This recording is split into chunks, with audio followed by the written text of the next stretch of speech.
ಸರಿ ಹೇಳಿದ್ದಾರೆ ಸಿದ್ದರಾಮಯ್ಯ ರಾಜೀನಾಮೆ ಕೊಡೋ ಪ್ರಶ್ನೆನೇ ಇಲ್ಲ ಸ್ಟೇಜ್ ಮೇಲೆ ಹೇಳಿದ್ರೆ ಸುದ್ದಿಗೋಷ್ಠಿಯಲ್ಲಿ ಒತ್ತಡ ಇದೆಯಾ ಪಾರ್ಟಿ ಒಳಗಡೆ ಪದೇ ಪದೇ ಹೇಳ್ತಾ ಇದ್ದಾರೆ. ನೀವು ಅವ್ರನ್ನೇ ಕೇಳ್ಬೇಕು. ಇನ್ನು ಅದನ್ನೆಲ್ಲ ನೀವು ಸಿ ಎಮ್ ಅವ್ರದ್ದು ಅಧ್ಯಕ್ಷನ ಕೇಳಿ ನನಗೆ ಹೇಳಲಿಕ್ಕಾಗಲ್ಲ. ನಂದು ಎಷ್ಟಿದೆ ಅಷ್ಟು ಹೇಳ್ತಿದ್ದೀನಿ. ಸೊ ಒತ್ತಡ ಅಂತ ಇಲ್ಲೇ ಎಲ್ಲ ಹೇಳಬೇಕಾದ್ರೆ ಒಂದೊಂದು ಸಾರಿ ಯಾಕೋ ಹೆದರು ಅಂಜಿರೋ ಅಂತ ನೀವು ಕೊಡೋ ಪ್ರಶ್ನೆ ಮಾಡ್ತೀರಿ. 4-5 ಸಲ ಗಟ್ಟಿಯಾಗಿ ಹೇಳ್ರೆ ಗಟ್ಟಿ ಐತಿ ಗಿರಾಕಿ ಅಂತ ನೀವು ಸುಮ್ಮನೆ ಆಗ್ತೀರ ಅಂತ ಹಂಗೂ ಆಗ್ತೈತೆ ಒಂದು ಸಾರಿ. ಹಾಂ ಹೋಗ್ತಾ ಇದ್ದೀವಿ, ಹೋಗಿ ಭೇಟಿ ಆಗ್ತೀವಿ.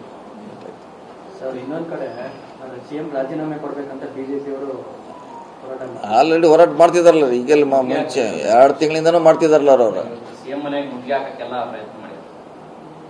ಮಾಡ್ತಾರೆ. ಅವ್ರಿಗೆ ಸ್ವತಂತ್ರ ಇದೆ, ಅವರು ಪ್ರತಿಭಟನೆ ಮಾಡಲಿಕ್ಕೆ. ಸೊ ಸಿ ಎಂ ಮನೆ ಮುಂದೆ ಧರಣಿ ಮಾಡೋದು ಇದೇನು ಹೊಸದಲ್ಲ. ಭಾಳಷ್ಟು ಮಂದಿ ಲೀಡರ್ಗಳು ಸಿ ಎಮ್ನ ಮನೆ ಮುಂದೆ ಪ್ರತಿಭಟನೆ ಮಾಡಿದ್ದು ಸಾಕಷ್ಟು ನೋಡಿದ್ದೀವಿ. ತಗ್ ಮಾಡ್ತಾರೆ. ಅವ್ರಿಗೇನು ಅಧಿಕಾರ ಇದೆ ಅವ್ರಿಗೆ ಕೇಳಲಿಕ್ಕೆ. 5 ವರ್ಷ ಸಿಎಂ ಸಿದ್ದರಾಮಯ್ಯ ಅವರು ಇರ್ತಾರೆ ಸರ್. ಯಾರು ಸಿಎಂ ಆಗೋದಕ್ಕೆ ಪ್ರಯತ್ನಗಳು ಕೊಡ್ತಾ ಇದ್ದಾರೆ. ಸೈಲೆಂಟ್ ಆಗಿದ್ದಾರೆ ಅಂದ್ರೆ ಈ ಪ್ರಶ್ನೆ ಎಲ್ಲ ಸಿದ್ದರಾಮಯ್ಯ ಅವರು ಮುಖ್ಯಮಂತ್ರಿ ಇದ್ದಾರೆ, ಅವ್ರ ಸ್ಥಾನದಲ್ಲಿ ಬೇರೆಯವರು ಆಗೋದು ಪ್ರಶ್ನೆ ಬರೋದಿಲ್ಲ.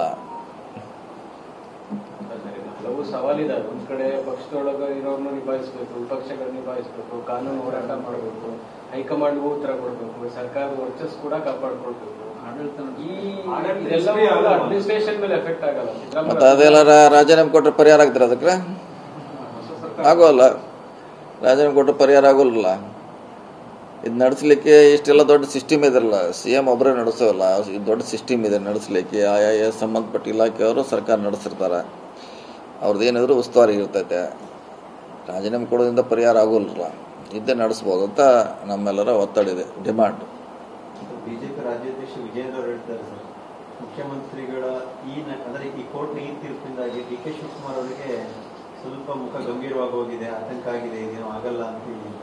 ಆ ರೀತಿ ಏನಾದ್ರು ನಿಮಗೆ ಅನ್ಸುತ್ತೆ ಸರ್? ಗೊತ್ತಾಯ್ತು ಸರ್ ಅಲ್ಲ, ಬೇರೆಯವ್ರಾಗೋ ಪ್ರಶ್ನೆ ಬರೋದಲ್ಲ ಅಲ್ಲಿ. ಈಗ ಯಾರು ಖುಷಿ ಪಡಬೇಕು ದುಃಖ ಪಡಬೇಕು ಅನ್ನೋ ಪ್ರಶ್ನೆ ಉದ್ಭವಿಸಲ್ಲ. ನಾವು ಮುಂಚೆ ಕೂಡ ಹೇಳಿದ್ವಿ, ಒಂದು ವೇಳೆ ಯಾವುದೇ ತೀರ್ಮಾನ ಬಂದರೂ ಕೂಡ ಸಿ ಎಂ ಮುಂದುವರಿತಾರೆ ತಾವಾಗ ಹೇಳಿದರು, ನಾವು ಹೇಳಿದ್ವಿ, ಬೇರೆಯವ್ರು ಹೇಳಿದ್ರು, ಎಲ್ಲರೂ ಹೇಳಿದ್ರು. ಈಗ ಅದು ರಿಪೀಟ್ ಅಷ್ಟೇ. ಏನೇ ತೀರ್ಪು ಬಂದರೂ ಸಿದ್ದರಾಮಯ್ಯ ಮುಂದುವರಿತಾರೆ. ಅವಾಗ ಹೇಳಿದ್ವಿ, ಈಗ ಅದನ್ನು ಹೇಳ್ತಾ ಇದ್ದೀವಿ ಅಷ್ಟೇ. ಹೊಸದೇನಾದ್ರೆ